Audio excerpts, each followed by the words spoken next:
No, agreed. This has really turned into a rivalry in the SEC. And this time, the first game was played at Alabama, and this one will be played in Oklahoma. So they get the home crowd behind them now, which will be huge for this game because they're going to need it. Beating Alabama twice in one season, I don't know how many teams have ever done that. I would have to go back and look that up because that seems like a amazing accomplishment if you can pull it off. Certainly. And you know what? But you almost get tempted to think that if anybody's going to do it, maybe it's just this Oklahoma team. Maybe they've just got Kalen DeBoer's number, right? Last year was with Jalen Milroe. This time with Ty Simpson, right? That defense, Brent Venables, and what that defense brings, man. It's a real problem. It's a problem for that offense and a problem for an offense that lately hasn't really gotten to be two-dimensional, right? You heard even the playoff committee talking about, well, we don't love Alabama because they can't run the ball. Well, it is a legitimate problem. For as much as I don't always love the reasoning of just using that against them, even though they're winning games, it is a problem once you get to game planning with this, especially against this Oklahoma defense, because you have to be physical against this defense. For sure. I mean, this is one of the best defensive units in the country, no doubt, led by our Mason Thomas and Taylor Wayne. Each got, I believe, over like 6 or 7 sacks on the season. And our Mason Thomas has missed some time anyway. So he's as great as it gets from a pass rushing standpoint. Brent Venables has really dialed it up against this Alabama team.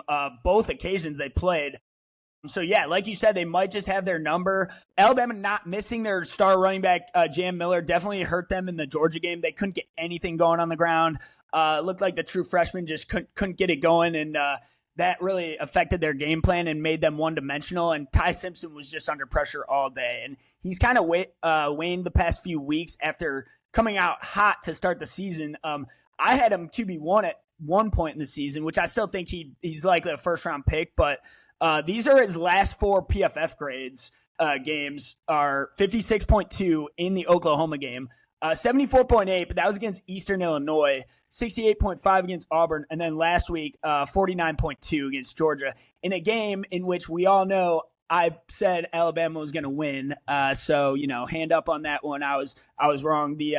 The rule which you acknowledged on the college football show is no more, I'm afraid, with Kirby Smart finally taking down DeBoer. But yeah, no, this Oklahoma has had their number. I actually think we're going to see a different game this time. I think this is the game where Ty Simpson comes out of a slump.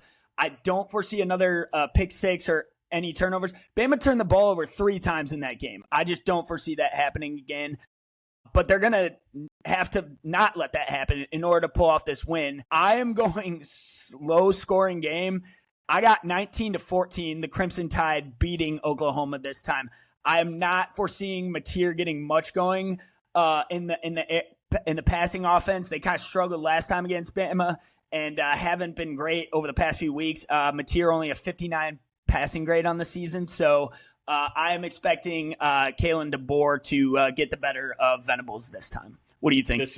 This is a hard one. And I think you're right that it's going to be low scoring. It's going to be tight. It's going to be a fist fight. And let's not forget Alabama's defense is pretty darn good, too, especially the back seven. Their secondary is awesome. I think this game comes down to turnovers. I really do. Can Venables force Simpson into mistakes again? Because there's been too many times late in the season where they kind of asked Ty Simpson to do similar things as to what, say, a Patrick Mahomes has had to do with Kansas City, where there's just no run game and you're asking him to carry this football team. It's hard, man. It's hard against elite SEC defenses like that. On the other side, Alabama's defense has caused timely turnovers time and time again. The Missouri game, the Tennessee game with the pick six of Joey Aguilar, when they have won ball game, think about the Lenora Sellers fumble in the South Carolina game. There's been so many times where they've gotten timely turnovers on defense. They could have easily lost that game to Carolina. That's a game people forget about, but that, like you said, the timeliness of that turnover at the end of the game, like, literally saved them. But, like, that could have been a loss on their resume, and they obviously wouldn't be here now.